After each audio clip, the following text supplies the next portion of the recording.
സ്വർണം ഭൂമിയിലുള്ള ഒരു ലോഹമല്ല എന്നതാണ്. എങ്ങാനും ഭൂമിയിൽ ഉണ്ടായിട്ടുള്ള ഒരു ലോഹമായിരുന്നു സ്വർണമെങ്കിൽ ഭൂമി മെൽറ്റായ അവസ്ഥയിലൂടെയൊക്കെ കടന്നു പോയതൊക്കെ കാരണമായിട്ട് നമുക്ക് എടുക്കാൻ കഴിയാത്തത്ര ഭൂമിയുടെ ഉൾഭാഗത്തായിട്ട് മാത്രമേ നമുക്ക് സ്വർണത്തെ കാണാൻ സാധിക്കുമായിരുന്നുള്ളൂ.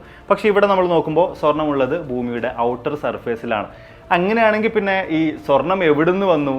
ഈ കാര്യത്തെക്കുറിച്ച് നാസ വിശദീകരിക്കുന്നത് ഏറെക്കുറെ 4 ബില്യൺ വർഷങ്ങൾക്ക് മുമ്പ് ഒരു ഉൽക്കാവർഷത്തിലൂടെ, ഒരു മെറ്റ്യൂറേറ്റ് ഷവറിലൂടെയാണ് ഭൂമിയിലേക്ക് സ്വർണം എത്തിയിട്ടുള്ളത് എന്നൊരു കാര്യമാണ്. അപ്പോൾ വീണ്ടും അടുത്തൊരു ചോദ്യം അവിടെ ഉയർന്നു വരുന്നുണ്ട്. അങ്ങനെയാണെങ്കിൽ പിന്നെ ഈ സ്വർണം ഉണ്ടായത് എവിടെയാണ്? എവിടെ നിന്നാണ് ഭൂമിയിലേക്ക് ഈ സ്വർണ്ണമൊക്കെ തന്നെയും എത്തിച്ചേർന്നിട്ടുള്ളത്?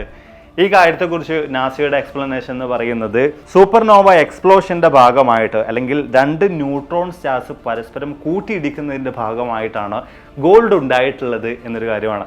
കുറച്ചുകൂടെ ഒന്ന് വിശദീകരിച്ച് പറയുകയാണെങ്കിൽ 2 വലിയ നക്ഷത്രങ്ങൾ അത് കത്തിജ്വലിച്ച് തീരാനാകുമ്പോൾ, അല്ലെങ്കിൽ മരണത്തിലേക്ക് അടുക്കുന്ന ഒരു അവസരത്തിൽ അത് വളരെയധികം സൂപ്പർ ഡെൻസ്ഡ് ആയിട്ടുള്ള ന്യൂട്രോൺ സ്റ്റാറുകളായിട്ട് മാറും. ഈ 2 ന്യൂട്രോൺ സ്റ്റാറുകളും ഒരുപക്ഷെ മില്യൺ കണക്കിന് വർഷങ്ങൾ പരസ്പരം ഓർബിറ്റ് ചെയ്യാനും സാധ്യതയുണ്ട്. ഏറ്റവും അവസാനത്തിലെത്തുമ്പോൾ ഈ 2 ന്യൂട്രോൺ സ്റ്റാറുകളും പരസ്പരം കൂട്ടിയിടിക്കും. ഇതിൻ്റെ ഭാഗമായിട്ട് വലിയ തോതിലുള്ള എനർജി റിലീസ് ആകുന്നുണ്ട്. അതോടൊപ്പം തന്നെ ഹെവി മെറ്റലുകൾ കൂടെ രൂപാന്തരപ്പെടുന്നുണ്ട്, ലൈക്ക് ഗോൾഡ്. അതായത് ചുരുക്കി പറഞ്ഞു കഴിഞ്ഞാൽ നമ്മുടെയൊക്കെ ചുറ്റുപാടിൽ നമ്മൾ കണ്ടുകൊണ്ടിരിക്കുന്ന ഗോൾഡിന് വലിയൊരു ചരിത്രം തന്നെ ഉണ്ട് എന്ന് ചുരുക്കം. വിശദമായ രീതിയിൽ ഈ കാര്യങ്ങളെല്ലാം ചേർത്ത് വെച്ചുകൊണ്ട് നമ്മളൊരു ലോങ് ഫോം വീഡിയോ ചെയ്തിട്ടുണ്ട്. അതിൻ്റെ ലിങ്ക് ഞാൻ ഏതായാലും താഴെ ചേർക്കുന്നുണ്ട്. റിലേറ്റഡ് വീഡിയോ ആയിട്ട് നിങ്ങൾക്ക് ഇൻട്രസ്റ്റഡ് ആണെങ്കിൽ തീർച്ചയായിട്ടും ഒന്ന് കയറി കണ്ടു നോക്കൂ.